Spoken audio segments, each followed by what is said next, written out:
Fala pessoal, estamos aqui na 9ª edição do Fala Frame com um convidado super especial. Muito bem-vindo, Eduardo Von Prange. Obrigado, Roger. Que honra estar aqui, né, no podcast de vocês.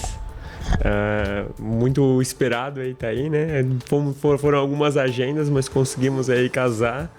Mas uma honra aí, com certeza vamos agregar bastante aí no mundo da construção a seco. Maravilha, Eduardo. Muito bem-vindo, cara. Muito bem-vindo mesmo. É a terceira vez que a gente tenta marcar com o Eduardo. As agendas estão corridas para te ver que o mercado não para. Né? Eduardo, pra gente iniciar, cara, a gente sempre gosta de começar o Fala Frame, né, com... Tipo, se tu puder contar um pouco tua trajetória, tua história, né? E toda história tem um drama, tem um romance... E eu gostaria muito que tu contasse algo que até quem te ouvir nos comentários, eu te conheço, mas isso eu não sabia de ti. Traz as curiosidades aí do Eduardo e Legal. como tu chegou até aqui, meu amigo. Vou me entregar, então.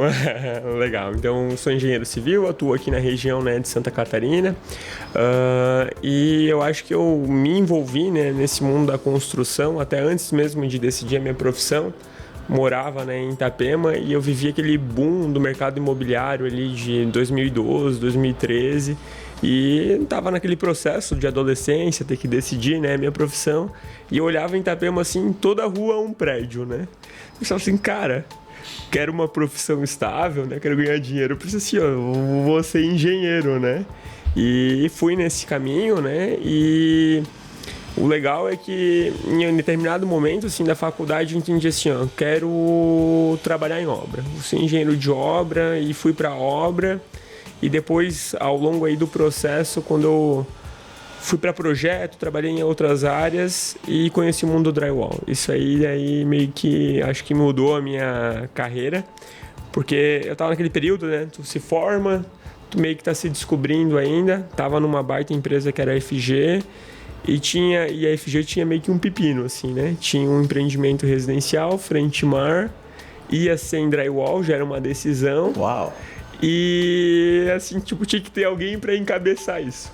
Daí eu lá, né, recém-formado, um gerente...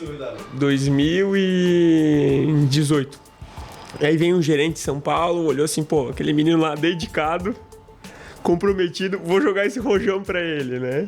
E aí, cara, de lá em diante, assim, eu acho que virou uma chave muito grande, né? No sentido de, tipo, se envolver, acompanhar a construção, foi todo um processo. Mas eu segui a minha vida como trabalhando em construtoras, né? Até que eu tive a virada de chave de empreender, montar a empresa de engenharia, e aí com certeza o que as pessoas vão se surpreender é que eu, enquanto engenheiro, cara, olha pra mim, metódico, né, conservador, engenheiro, né, mas o primeiro projeto drywall que eu vendi, eu não tinha nada, eu tinha tudo na minha cabeça, eu pensei assim, vai acontecer. Foi um colega de pós que eu tinha, ele falou assim, conhece alguém aí que faz projeto drywall? E eu tava com aquele desejo de empreender, e eu falei assim, cara, eu posso fazer pra ti.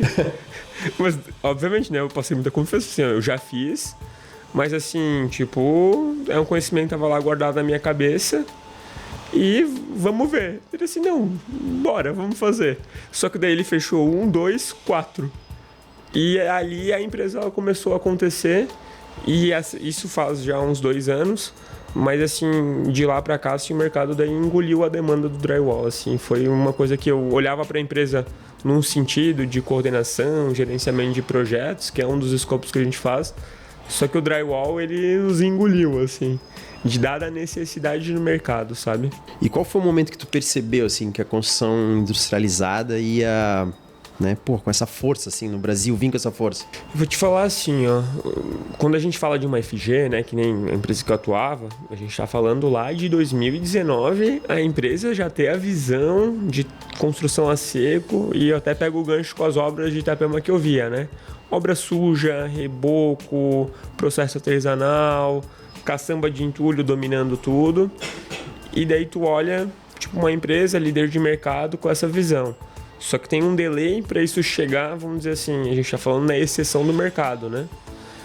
Para outras empresas teve esse tempo de adesão. Eu te digo que assim, 1 ano parece assim que todo mundo virou de chave, que muitas vezes hoje, quando eu vou numa incorporadora, eu não tenho que mais vender drywall para ela. É tipo, o incorporador, ele assim, eu já decidi, eu vou fazer drywall, tu só tem que me dizer como que a gente vai fazer. Mas assim, a decisão ela já foi tomada. Então acho que essa virada assim, ó, pegando o gancho de alta de material, problema de mão de obra, o incorporador ele já virou a chave. Então hoje os preços, material, mão de obra, eles estão muito competitivos. Então se lá atrás, ainda trabalhando em incorporadora, tinha que fazer um estudo todo de viabilidade, ver a economia na fundação para tipo balancear. Cara, hoje assim, a conta direta, muito incorporador já falou assim, não, beleza, já entendi, vamos fazer. Virou a chave no mercado, Total, né, cara? total. Pô, e hoje qual o maior desafio que tu enfrentou, assim, nessa tua trajetória? E o que esse desafio te ensinou, Eduardo? O que, assim, eu acho que a filosofia que a gente leva mais na empresa, assim, eu acho que é o ponto principal, é que tudo que a gente faz, quando a gente pensa num projeto, é que ele vai ser executado. Então, se eu, tipo, sexta-feira, 4 da tarde, ver um erro de projeto, tipo assim, vai passar... Não vai, porque na execução isso vai dar problema. Então acho que isso é uma filosofia que a gente tem. Ninguém é perfeito, né? Então às vezes alguma coisa vai acontecer. Mas eu acho que quando a gente pensa em construção civil e industrialização, se o princípio é trazer a indústria, desenvolver processo, então as coisas, o projeto ele tem que estar muito alinhado nesse sentido. E aí é o choque, né? Porque quando a gente fala numa obra, a gente está acostumado com o cara, tipo, trabalhar em centímetro, uma folguinha, drywall é no milímetro, né? E aí, nesse milímetro, tem muito choque. Então, o projeto ele tem que estar muito detalhado, muito claro. E eu vejo que daí as empresas, as construtoras, elas ainda não estão preparadas para isso, sabe? Eu acho que elas precisam agora, tipo... O mercado está evoluindo, mas a gente vai viver uma profissionalização também nesse sentido. Muito, né? Muito. Desde a forma de contratar, a forma de pagar... Vou te falar um negócio legal, assim, ó. O perfil do mestre de obra mudou. Mudou? Tipo, qual que é o mestre de obra que a gente pensa na cabeça? Aquele senhor 60 a mais, barrigudinho, né? Às vezes até semi-alfabetizado. Cara, esse profissional não é que ele não tenha espaço, não tenha valor pela experiência dele. Mas hoje, para um canteiro de obra, com a velocidade, com tudo que precisa, ele tem que mexer bem no celular, tem que ler projeto, ele tem que ter agilidade com nível a laser. Então, tipo, até essa renovação da mão de obra está acontecendo.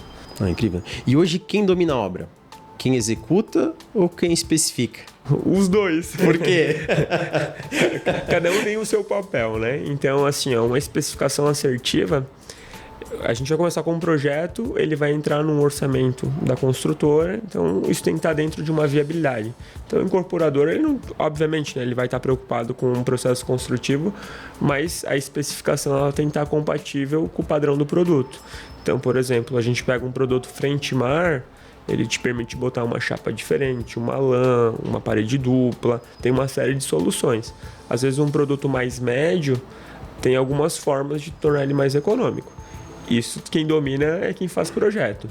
Só que não adianta eu ter um projeto padrão A e uma execução padrão B/C. Daí tu não vai ter um problema nesse sentido. Então eu vejo muito esse casamento. Projeto bom vai fazer uma obra boa. Projeto ruim, por mais boa que seja a obra, vai perdurar mais problemas, sabe? Não, total. E uma das coisas que a gente vê muito no mercado, né, a questão da industrialização, é a questão, tipo, o controle, né, sobre a obra, né? Tipo, a questão da velocidade com um bom planejamento. Quantas, né, comparando, tu conversa muito com o construtor, né? Eu entreguei esse prédio aqui, fiz as paredes do prédio interno em tanto tempo, né, em alvenaria. Quanto tempo? Qual é essa no comparativo na prática? Porque... Eu tenho um dado muito legal, porque isso os clientes eles me perguntam muito, assim, e se o pedreiro, alvenaria, drywall... Eu tenho um cliente nosso de Pissarras, que o apartamento dele, o andar padrão dele são 6 unidades. E aí a engenheira estava me falando assim, a gente tinha uma dupla, né, um profissional e um ajudante da alvenaria só para fechar o fechamento externo, né? Eles levavam em média 15 dias por andar para fazer isso. E toda semana saía uma caçamba de entulho. Então a gente tá falando de, num pavimento, 3 caçambas de entulho. E ela falou assim, cara, e não era uma mão de obra ruim, assim, era lá um senhorzinho com ajudante, meio que produzia bem. Aí pro drywall, eles estruturavam um andar, e daí lá era divisória entre unidades e divisa entre apartamentos, né? Então, tipo, bastante. Em uma semana eles estruturavam um andar. Uau. Então, assim, ó, para um andar de alvenaria que eles faziam 3 em drywall. E daí mais legal, assim, ela veio me contar muito feliz, assim. E a caçamba de entulho, eles só mandaram embora uma caçamba de entulho do drywall quando eles terminaram 9 andares. 9 andares. E estavam começando o chapeamento. Aí foi embora a primeira caçamba. Uau. Cara, isso assim, ó, pra logística de obra, que essa é a dor, né? Quando a gente pensa em execução, querer fazer a obra mais rápido. Tu faz mais serviço com menos pessoas, então resolve o nosso problema de mão de obra. E a logística, assim, quando a gente pensa no Lean Construction, tipo, um dos desperdícios que existe é o transporte vertical. Então, tu descer material, caçamba de entulho toda semana, é menos horas de eficiência do elevador de obra. E daí, pra tu subir material, pessoas, pô, cara, isso faz muita diferença. É muita diferença. Não, muita diferença mesmo, assim, ó. E é muito legal, assim, ver quem passa pelo processo. Dá até uma paz de espírito, assim, quando tu entra na parte de estruturação, que foi a parte cinza e suja da obra, tipo, o Feng Shui, ele se alinha, assim, sabe? Tipo assim, parece que, tipo, a obra fica mais limpa, mais organizada. E fica, né? Poxa, meu Deus, é incrível. Eu acompanho obras entrando, assim, na obra... Quando a alvenaria não tá presente, a limpeza, a clareza... Pô, dá, sério, uma energia diferente, assim. Não vê aquele, né, pô, muito entulhozinho do lado, é coisa picada, é tijolo pra tudo quanto é lado. A gente fazendo uma captação uma vez para um outro cliente, assim, tava no andar tipo. Aí a gente fez bem isso, assim, ele tinha feito alvenaria e tinha feito drywall. Daí ele tinha uma pilha, assim, tipo, um cúbico de entulho. Daí o vídeo que a gente fez foi bem isso, assim, andando em cima do entulho, pra ir pegar uma caixinha de sapato com, tipo, um pouquinho de perfil picado, assim, tipo, pra mostrar a diferença dos resíduos de um andar pra outro, né? Não, fantástico. Muito massa. Fantástico.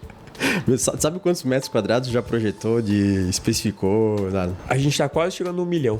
Olha só, cara. Isso se a gente fazer a soma de 1 ano e meio, mais ou menos, aí em projetos. Pô, que legal, cara.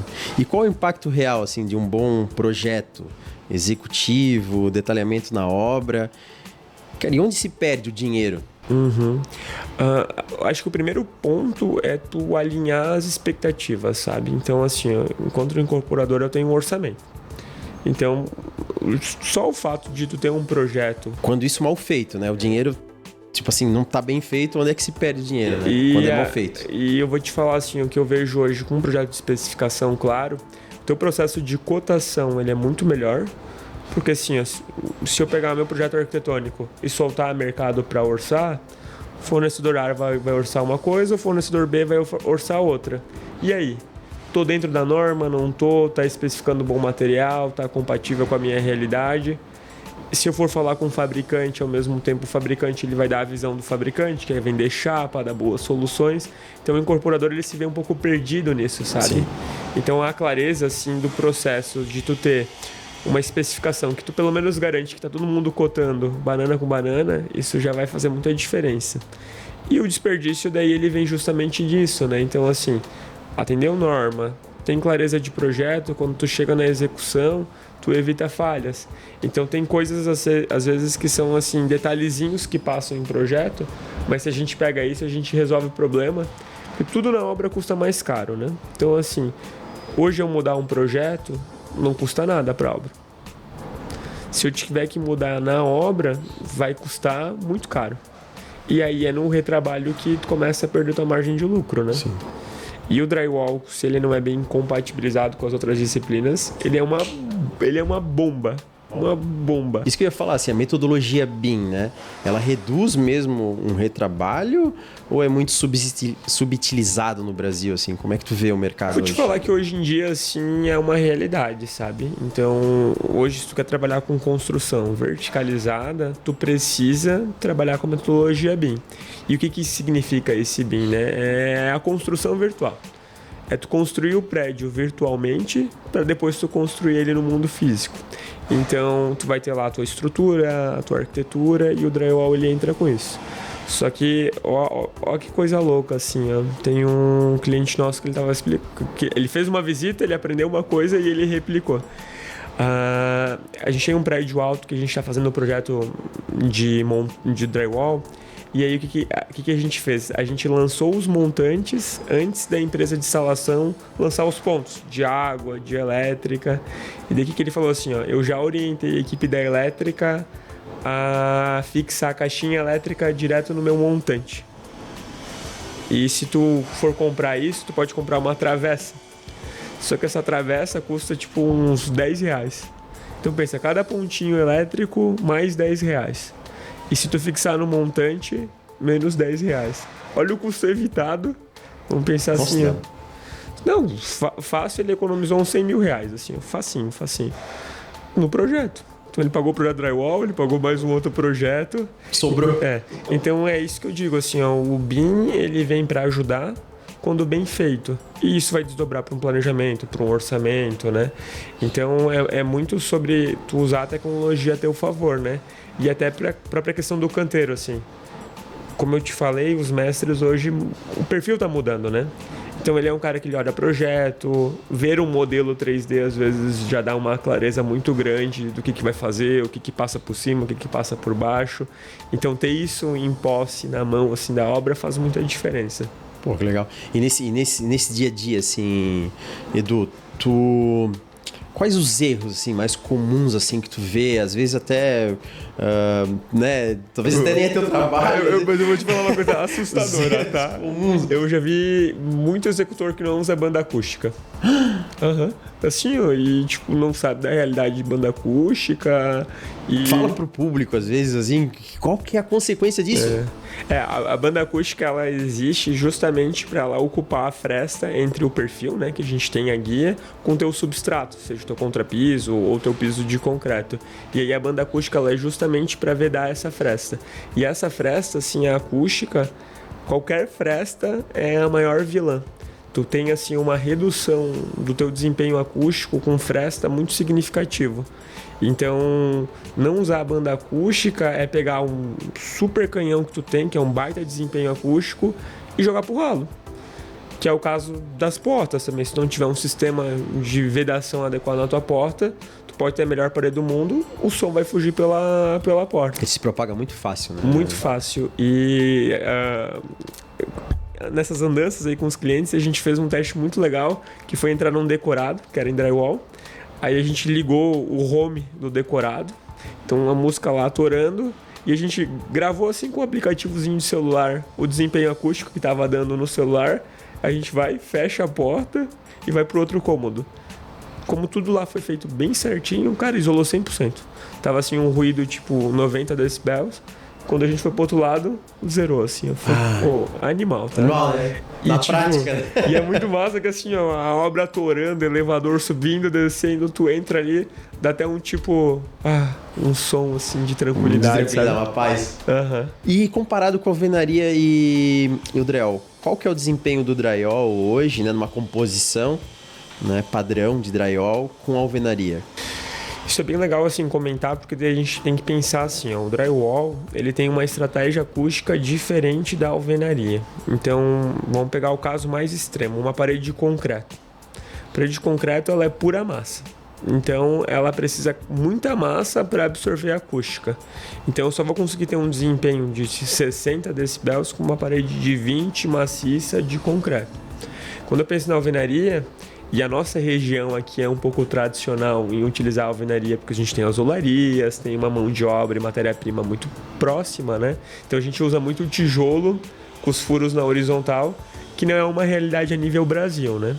Mas ela tem um bom desempenho acústico, mas ela é uma consequência de um sistema mais antigo e o próprio processo executivo ele é bem arcaico, né? O drywall ele trabalha no sistema de massa, mola, massa. Então as chapas elas fazem o papel de massa e a lã que vai dentro ela faz o papel de mola. Então com baixa espessura eu consigo ter um desempenho acústico similar. Então se eu pegar uma parede, por exemplo, que isso ninguém faz, tá? Uma parede de divisa dentro de apartamento de 14 centímetros, utilizar o bloco de 14 centímetros com uma espessura de reboco de 1,5 para cada lado, então vamos pegar assim uma parede de 17 centímetros. Ninguém faz isso. Ela vai te dar um desempenho de uns 42 decibéis, que não é um desempenho ruim. Sim. Mas, de forma geral, as empresas usam um tijolo de 11,5 ou às vezes o de 9, para fazer uma espessura um pouquinho menor. Eu consigo esse mesmo desempenho fácil com uma parede de 11,5. Fácil, assim, ó. Isso, na verdade, com uma boa parede. Se eu quiser reduzir a espessura ainda, eu consigo esse mesmo desempenho com uma parede de 7, de 48, com perfis, né? De 70, de 48. Então isso faz muita diferença na acústica. Então a gente, dentro do apartamento, olha muito mais construtivamente, de usar um perfil um pouco maior, até para tipo o castilho da porta dar certo, passar infra de ar-condicionado, do que realmente se a gente quisesse fazer uma parede mais fininha, daria.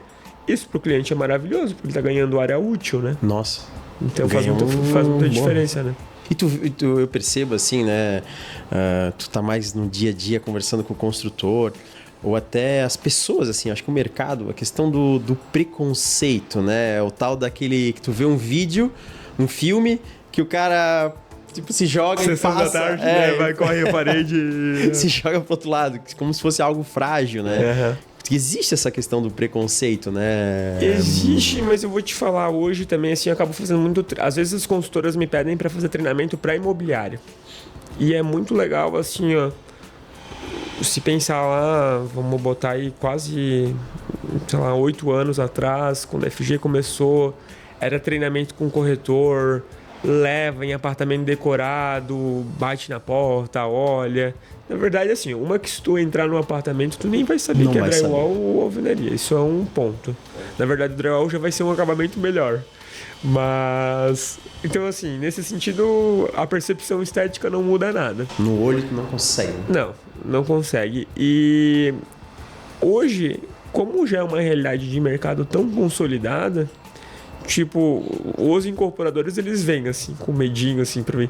Mas vende mesmo? Vai dar certo? Uhum. Mas daí eu sempre pergunto assim, quando eles lançam, tá, alguém não comprou o teu projeto porque era drywall? Não vendeu? Teve que mudar? Ninguém.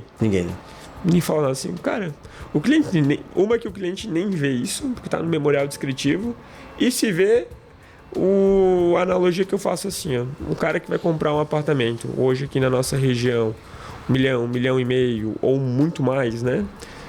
É um cara que viaja o mundo, é um cara que ele fica num bom hotel e ele sabe que a divisória é em drywall. Ele sabe que ele vai num hospital, tipo um Albert Einstein, e as divisórias são em drywall. Então, assim, ó, não é algo fora da realidade dele. Então, esse cliente, ele não vai ter um questionamento nesse sentido. E fora que hoje a gente tem um monte de argumento para justificar, né? Mais desempenho acústico, a qualidade de acabamento, então, tipo, manutenção. Mas sabe que eu até tava batendo um papo com um amigo meu, ele ia comprar um apartamento, ele tá comprando um apartamento de alto padrão. E na época de comprar o apartamento de alto padrão, ele ficou um pouco... Porque ele falou, poxa, Roger, eu lembro, ele ficou em Orlando, num hotel, ele falou, poxa, o drywall eu sentia aquele... Como é que é a porta? Eu não sentia firmeza na porta. Uhum. E ele falou que ele entrou no apartamento que ele ia comprar, e sentiu firmeza, mas era drywall. Uhum. Mas ele ficou com aquilo na cabeça, será que vai ficar frágil, não vai... Né, Edu, tu consegue explicar melhor isso? Eu tenho uma explicação, mas tu consegue explicar melhor. Por que aquela porta aqui daquele hotel específico que ele ficou, ele sentia um pouco uma fragilidade na hora de fechar a porta, no tranco, assim. O que era, com certeza, uma especificação lá, comparado com aqui que ele não sentiu isso e ele acabou comprando o apartamento? Uma coisa que a gente tem que pensar, assim, quando a gente pensa em hotel, por exemplo, cada metro quadrado e centímetro que eles ganharem, às vezes é mais um quarto que eles vão ter. Sim. Então a tendência deles é irem para perfis menores. Então trabalhar com 48, por exemplo, que já é um perfil um pouco mais frágil no sentido de tamanho mesmo, de espessura, né? Ele é menorzinho. Então às vezes assim, vamos botar assim, uma parede de perfil de 48 espaçada a cada 60, a parede vai ficar muito mais frágil, né? Uhum. E se a gente pensa hoje em mercado residencial, a gente está trabalhando com um perfil de 70 e 90, com espaçamento a cada 40. Então, tipo, uma parede muito mais robusta, muito mais firme, né? Então esses requisitos muitas vezes são por conta disso, né? Sim. Claro que às vezes assim, é um hotel de uma rede 3 estrelas, alguma coisa nesse sentido, então às vezes vai ter um padrão inferior. Já um padrão superior, já nesse sentido. E fora que a porta tem os detalhezinhos, né? Fazer o perfil duplo, às vezes tu pode fazer o perfil com madeira dentro, né? Então tem algumas formas de fazer isso.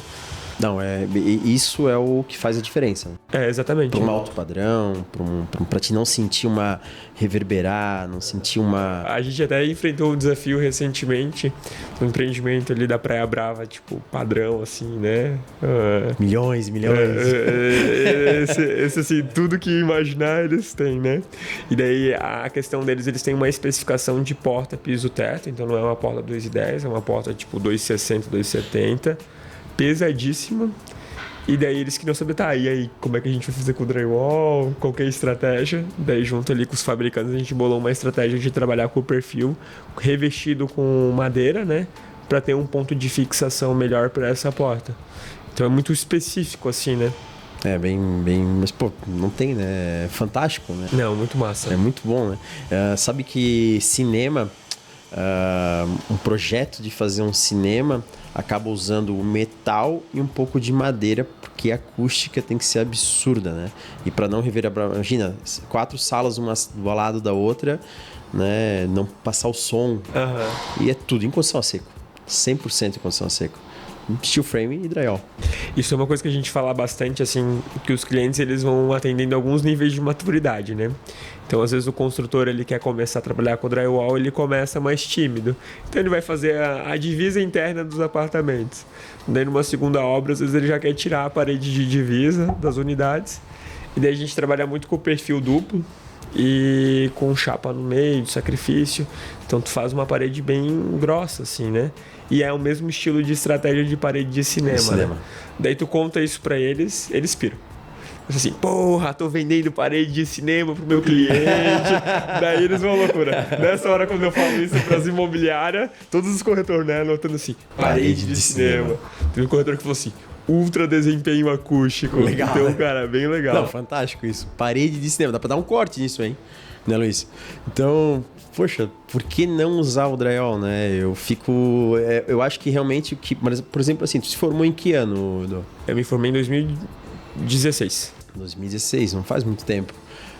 Na academia, o que tu ouviu falar sobre construção a seco, sobre obra industrializada? O que tu ouviu? Muito pouco, tá? Era muito longe da realidade. Assim, pensando na minha graduação, a gente tinha uma disciplina que era a industrialização da construção civil, que é meio que uma cadeira genérica para falar do que não era convencional na época, tipo pré-moldado, construção a seco, mas ainda muito longe da realidade, assim, né? Tipo, muito intangível.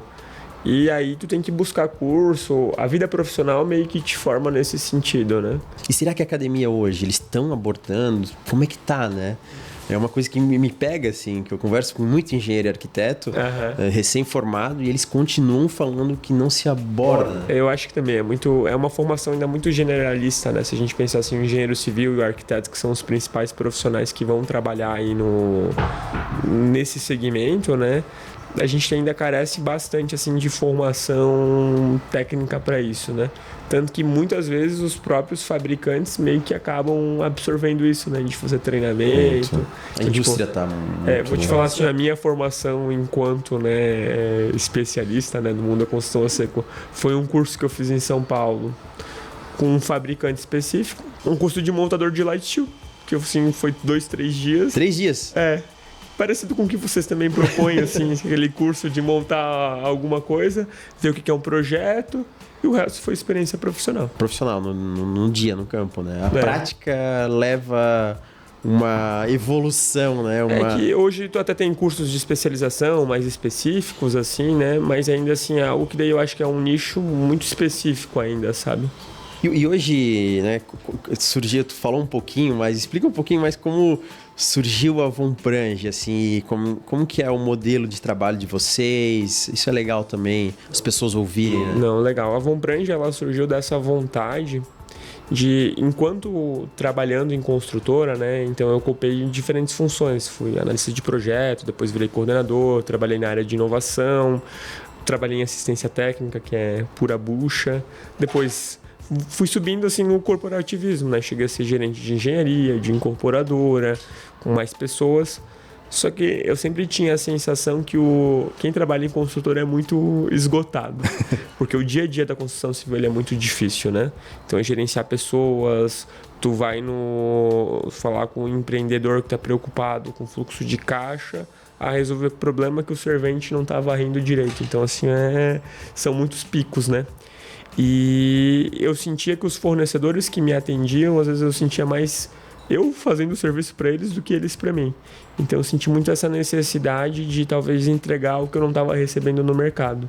Então acho que juntou essa vontade de empreender e aí tu começa a estar numa empresa com aquele desejo de, pô, eu não concordo com isso, acho que eu faria diferente. E daí nessa hora tá na hora de tu ter a tua empresa, né? Com certeza, muitos questionamentos vêm, né? E claro, assim, né? Eu sou engenheiro, então eu sou conservador. Então eu tinha um receio assim, tá, mas vou empreender, vou viver do quê, né? E aí foi muito legal que nessa empresa que foi a última que eu atuei, eu fiz um plano de ação. Então, assim, fui reduzindo minha carga horária. E naturalmente, daí foi surgindo um projeto ali, outro ali. No final eu precisava sair porque eu já não estava mais dando conta do tanto que, assim, a empresa ela se desenvolveu. E aí o que realmente abraçou a gente foi o drywall. O drywall. Especificar. Exatamente. Hoje a gente abriu mais, né, gama de serviços. Tem mais. Mas assim, é que a gente foi entendendo que o incorporador ele tem algumas necessidades. Então a gente começou com o projeto drywall. Mas aí um cliente falou assim, pô, tu faz o drywall de parede, por que não faz o forro? Aí eu me pergunto assim, por que eu não faço forro? Assim, mas eu faço forro. E aí surgiu o primeiro projeto, o drywall parede forro. Porque assim, eu tinha bagagem de engenheiro, de acompanhar a obra, de ver. E o conhecimento técnico estava ali. E o exemplo do projeto do forro, ele é tão importante quanto da parede. Porque esse é um dos mitos do mercado, que o projeto de forro em drywall, ele marca as juntas, ele abaula. Então, tem uma série de detalhes executivos que realmente fazem diferença. E daí, por exemplo, teve outro cliente que falou assim, tá, tu faz o projeto drywall, faz então uma alvenaria para mim. E beleza, eu sou especificador de construção seca, mas eu também sou engenheiro, então também consigo montar esse projeto. Então a gente foi muito mais para um caminho de projetos executivos. Então hoje a gente tem uma gama desses projetos e aí para cada cliente a gente vai montando esse processo. Mas eu acho que a nossa filosofia principal e que eu acho que é o fruto do nosso resultado foi entender que o projeto ele vai ser executado. E ser executado é ter os detalhes que precisam para uma correta execução. Não ter dúvida, ter clareza e aquele detalhe executivozinho da experiência que faz a diferença, sabe? Então, tipo, drywall. Nem todo projeto ele vai ter lá especificado que tu tenha a virada para a porta do montante duplo. Então, são essas coisinhas que às vezes tu pega uma mão de obra, cara, vai ser padrão para eles. Mas tem muita empresa que não é. Que é tipo a banda acústica, né? Então, olha a segurança da construtora pegar, anexar o nosso projeto no contrato e lá vai ter a notinha da qualidade do aço, do uso da banda acústica. Não, isso dá muito mais segurança. Né? Muito menos pós-obra. As vantagens são inúmeras, né? E às vezes quem está comprando não tem nenhum conhecimento do que precisa comprar ou ter a especificação certa, né? Por isso que entra muito esse papel do projeto. E tu comentou, né? O forro, né? Eu conheço muitas construtoras que forro é o padrão, estão muitos anos. Forro é drywall, mas tem resistência para ir para a parede de drywall. Não tem? Tem dos dois, assim, eu vejo muita construtora não querendo ir pro forro em drywall e fazendo gesso de placa e trabalhando com drywall de parede, e o contrário também, que já virou a chave, tá fazendo forro, mas aí, tipo, a parede... não sei se o cliente vai ter problema ou não, mas o que tá na cabeça dele pode ser drywall, né? A parede não pode. Eu fico assim... Porque eu ouvi uma vez também por isso que eu digo, assim, a falta de conhecimento, né? A ignorância, ela às vezes pega, porque eu ouvi uma vez, assim, uma pessoa falar que a casa de alto padrão ainda é validado a alvenaria. Entendeu? Eu ouço isso, né? Aquela brincadeira, eu não sou muito de querer convencer os outros, né? Eu falo, ou mudar o outro, né? A opinião do outro. Eu falo, é difícil mudar eu mesmo, imagina tentar mudar o outro, né? Mas eu troco ideia, eu vou pros fatos, né? Eu vou pra uma questão técnica, né? Validada, algo que tu consegue medir em laboratório e tal. Não que a alvenaria é ruim, eu né? Jamais vou falar isso. Chegou até onde chegou, até hoje tá ainda perpetuando. Mas existe forma mais inteligente, mais eficaz, onde tu ganha um conforto térmico, acústico, enorme, né, na construção. Então, quando a pessoa fala isso assim, eu sinto, eu olho para ela e falo, se tu pudesse, tirasse um tempo, né? Porque as pessoas são muito generalistas hoje, né? Uhum. As pessoas ouvem algo e levam aquilo como verdade. Eu acho que falta um pouco de consciência nas pessoas de contrapor. E eu adoro que me contrapõem. Tem que me contrapor. Tem que contrapor no sistema mesmo. Porque a única forma de a gente evoluir é contrapondo, né? É medindo, é validando, é indo pros fatos, né? Não ouvir uma verdade de alguém e levar aquilo como... Isso da casa do alto padrão, meu Deus. eu faço um contraponto muito legal, assim... Então, trabalhei na FG, cara, eu acho que é o exemplo de processo construtivo industrializado para várias coisas, né? E a gente olha outras incorporadoras. O nosso amigo Gustavo Simas, que ele fala que... Eu adoro o exemplo dele, que eu ouvi ele falando uma vez que jamais manteria o emprego dele se não fosse a construção industrializada. Ele falou, jamais conseguiria manter os cronogramas da FG se não fosse a industrialização. Não, exatamente. Todo mundo quer fazer mais hoje. Construir mais alto, fazer mais rápido. Então tu pega assim, esse tipo de incorporadora, né? Estamos falando aí da Dubai brasileira. Então os prédios cada vez mais altos. Então, incorporadoras que estão indo para esse lado são incorporadoras do segmento do luxo. E aí tu pega outras grandes incorporadoras que não aderiram, elas estão patinando no mercado. Porque são processos muito industrializados, assim. Eu visitei uma dessas grandes que ela não migrou. Cara, eu saí triste de lá. Triste não porque eu trabalho com construção seco, mas eu saí assim, um líder de mercado, uma empresa de 40 anos, 45 anos, para entrar na obra e duas betoneiras que parecia 2 caminhões de tão grande e os caras orgulhosos, assim, de batendo massa. Assim, cara, é inconcebível pensar que um líder de mercado fazendo um prédio de 40, 50 pavimentos tá rodando massa na obra. Por mais assim, daí era o contraponto. Com uma linha de balanço, lean, todo um processo produtivo, nota 10. Mas o cara é processo arcaico. Arcaico. Não, sem condição, assim, E daí... Insalubre, né? Obra suja. Eu saí assim, meu Deus, que obra suja, que processo artesanal. Então, eu acho que é bem essa virada de chave que o segmento, seja ele econômico ou seja ele luxo, ele não vai conseguir mais comportar isso, sabe? Que legal, cara. Que papo gostoso aqui, cara. Tô aprendendo um monte aqui com o Eduardo. O Eduardo, e traz com hoje o time... Como é que é composto o teu time hoje? Só pra gente entender um pouquinho mais, até teu trabalho, né? Como chegar até você, né? Às vezes o construtor, algo tem algum desafio, como te acessar e um pouco do teu fluxo de trabalho, como é que tu contribui, assim? Não, legal. A gente cresceu bastante, assim, né, enquanto empresa. Então, começou com o Eduardo, eu e empresa, né? Hoje nós estamos em 9 já. 9 pessoas. E estamos contratando aí. Opa, pessoal. Se tiver vagas abertas aí. Currículos a gente está aceitando. Mas, assim, a gente busca hoje profissionais com vivência mesmo em canteiro de obra, que foram para o mundo dos projetos. Então, isso é muito legal, porque, assim, tem que ter a bagagem de obra, porque isso faz muita diferença nisso do projeto executivo, na visão.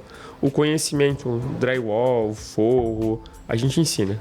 A gente quer só as pessoas com vontade. E aí a gente trabalha com a metodologia BIM, né? Então, assim, tem todo o processo de capacitação. E hoje, para acessar a gente aí, é só nos seguir no Instagram. Instagram, legal. Já cai direto aí no meu número. A parte comercial sou eu que faço. Porque eu entendo assim, eu vou cair com o incorporador e ele quer tirar dúvida, ele quer... Acho que o serviço de engenharia é um serviço de confiança. Sim. Então, ele precisa entender e ter clareza. Então, claro que hoje, sendo a cara da empresa, né, isso acaba acontecendo muito mais comigo.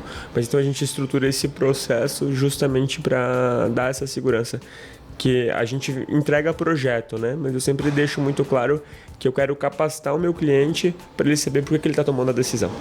Então, assim, eu vou fazer uma especificação, a gente faz uma reunião explicando por que a parede deslocou para não dar fissuração, qual que é o ponto. Daí sempre são os casos, assim, o cliente quer botar um quadro elétrico, daí o quadro elétrico ele tem a espessura da parede, daí como é que fica a acústica, quer fazer nicho de banheiro, como é que faz no drywall, daí sempre tem o medo da chapa RU, né, se molhar, se vai estragar, se não vai. Então a gente vai desmistificando isso, porque se a construtora não estiver segura, eles não vão estar seguros para vender isso. Total. Então a gente realmente vai construindo isso para quando chegar na execução, pô, tá tão consolidado isso, a tomada de decisão, o porquê das coisas, que daí fica todo mundo, tipo, é muito fluido, assim, sabe? Oh, legal. E é bem legal mesmo, assim, a gente fez... É um processo gostoso, assim, de participar, todo mundo... É muito legal ver, assim, ombro a ombro, né? O ganho de maturidade, assim, sabe, da construtora. Teve um executor que tava me falando que ele foi fazer uma negociação com um comprador. Ele assim, pô, o comprador me perguntou banda acústica, parafuso, qual era o perfil que eu trabalhava. Assim, com quem que tu aprendeu isso? Eu falei, eu fiz lá o treinamento com o Eduardo, com a empresa. Ele assim, nossa, daí ele me ligou assim, porra, cara, parabéns. Eu queria que mais pessoas me questionassem isso, porque eu sei que a hora que eu mandar meu preço, eles vão saber, eles vão ver a diferença, sabe? Pô, que legal. Não, bem da hora, assim. Poxa, e qual obra que tu, nessa tua carreira, nessa tua jornada, que te deu, assim, mais orgulho, sabe? Pô, foi né, eu adorei participar disso. Assim, a primeira, né, é sempre aquela obra mais marcante, né? Então, o Epic Tower. O Epic Tower da FG. Que é um prédio com fachada curva. Então, ele tem todo um desafio. Acho que a escola, ela foi ali. E foi um dos maiores prédios de Balneário por um tempo, não foi, não? Ele, assim, altura, né? ele já estava um pouco mais abaixo do Infinity, que foi o primeiro prédio a quebrar a barreira dos 200 metros de altura. Só que o Infinity foi muito legal porque ele foi o projeto de alvenaria. Então, um prédio alto em alvenaria. Porque era realmente o que fazia sentido para o padrão construtivo da época. E de lá, entre o Epic e depois, eu digo assim que a FG ela tinha um canteiro de obras, que ela tinha várias obras acontecendo simultaneamente. Então, tinha muita clareza que assim, era tudo validações e experiências para a gente chegar no One Tower, que hoje é o prédio mais alto do Brasil, né? Uhum. Então, foi muito legal que o One Tower ele tinha uma especificação de um jeito, e depois com essa construção assim toda, né? De todos os padrões, assim, eu lembro que daí, tipo, maturidade, né, de tomar decisão, e a gente chegou assim, tipo, diretoria de engenharia, não, a gente vai mudar a especificação do projeto, porque vai ficar melhor, tipo, todo embasado, assim, então foi muito massa essa experiência de poder lá olhar e pensar assim, pô, cara, é o prédio mais alto do Brasil, envolvimento direto, em drywall, todo um raciocínio e uma maturidade técnica, né, então, enquanto colaborador, assim, foi muito gratificante participar disso. E agora, quanto empresa... Cara, tem muito projeto legal pra sair. Tipo, quando a gente faz assim as apresentações, é que eu me apaixono pelos projetos, né? Esse é o meu defeito. Que todo projeto eu acho que ele vai ser o mais massa do mundo, seja ele tendo o desafio da complexidade da altura, da horizontalidade. Então, cada projeto ele tem a sua característica. Mas o que eu vejo assim, a gente tem um muito legal, que vai ser ali no canto da praia de Itapema, um projeto ainda super sigiloso, mas até a própria construtora, eles estão compondo esse prédio como algo monumental de contemplação, assim, para ser aquele prédio que as pessoas vão parar e vão olhar assim, que nem quando a gente vai para Nova York, para outras cidades, olha assim, cara, tal prédio, esse é um que vai sair logo aí, então esse vai ser muito massa. Que legal, cara, muita coisa boa. E fachada, como é que tá? Pô, falamos muito sobre... E a fachada de construção a seco? Como é que tá esse mercado? Como é que tu estás vendo? Isso, para mim, é a maior tendência que a gente vai ver, tá? O reboco, ninguém gosta do reboco, essa é a verdade. Reboco, ele suja, os prédios são mais altos, é inviável trabalhar com reboco. Então, assim, se dentro do prédio o processo já é artesanal, fora dele, assim, a tela fachadeira, todo engenheiro de obra odeia a tela fachadeira. Porque rasga, bate vento, então assim, ó, tudo que a gente puder melhorar vai ser mais eficiente. Então, essa é uma dor. E à medida que esses preços de mercado, da mão de obra, de material, elas estão sendo reduzidas, tá cada vez mais virando mais isso, assim. Porque a fachada ventilada entrou muito forte. A fachada ventilada, ela entrou muito forte porque ela não tem a objeção, tipo, porque se o cliente talvez tenha objeção interna, a parede externa seja maior. Então a ventilada, ela tá para fora. Então, por exemplo, hoje a gente tem um prédio alto que a gente é responsável pela alvenaria e o drywall, e ele vai ter a ventilada por fora. Um processo super legal, bem industrializado. Só que tu trazer o light steel pra fachada, pra mim, isso é o futuro, assim. E faz sentido com a composição de fachada ventilada com fechamento externo em steel? Faz sentido, mas aí eu acho que a solução da tua fachada em light steel com chapas cimentícias ou outras chapas próprias para isso, também já tipo dá super certo pro resultado, assim, né? Que daí eu acho que tu tá bebendo do melhor dos dois, assim, né? Mas o futuro, cara, é com certeza trabalhar com light steel, porque hoje a gente já tem projetos mais baixos, mais horizontais, que já são com esse fechamento. Tem alguns na gaveta aí mais altos, mas o processo assim, de industrialização é isso. Tu consegue fazer mais rápido, mais limpo. Então, cada vez mais a gente vai ver obra nesse sentido. As indústrias estão muito... Aceita um cafezinho. Aqui, ó. Esse aqui é o melhor café do Brasil. Um brinde aí, ó. Boa. Saúde. Aqui, ó. O melhor café do Brasil. Fala, Frame. Agora sim. Eduardo, continuando assim um pouco o papo, né? Tu sente que a indústria, né? Porque, tu trabalha especificando, mas a indústria é tua alinhada pro teu trabalho, né, ter um resultado final, né? Sim. Como é que tu vê assim a responsabilidade da indústria ou as inovações que estão vindo, né? Essa tecnologia, questão da especificação do material? Tu sente alguma carência que a indústria podia te servir de alguma forma melhor? Como é que tu vê, assim, sendo um pouco até... Né, a crítica sempre é importante, né? Trazendo uma verdade, assim. Como é que tu estás vendo hoje? Então, legal. Eu vejo assim, é muito legal porque são os contrapontos, né? A gente fala que a construção civil é uma indústria, mas ela não é. Ela é um ateliê artesanal, né? É diferente, assim, o processo. Então, o que eu vejo muito legal da indústria, e por ter participado de área de inovação, quanto mais a indústria tiver o contato com as incorporadoras, ali tem a oportunidade, a janela de melhoria, né? Que nem a gente estava conversando lá da porta de correr. Tipo assim, às vezes isso não vai chegar para a indústria. Tu tá lá preocupado com algum outro processo, melhorar a produtividade, qualidade de material. E uma inovação dessa, uma melhoria de processo faz muita diferença. Que foi a história das caixinhas. Essas caixinhas elétricas que elas têm as travessas, como é que a gente fazia lá atrás? Com um perfil de drywall, com USB, e alguém teve uma sacada de fazer uma reunião, pescou isso e criou uma solução modular.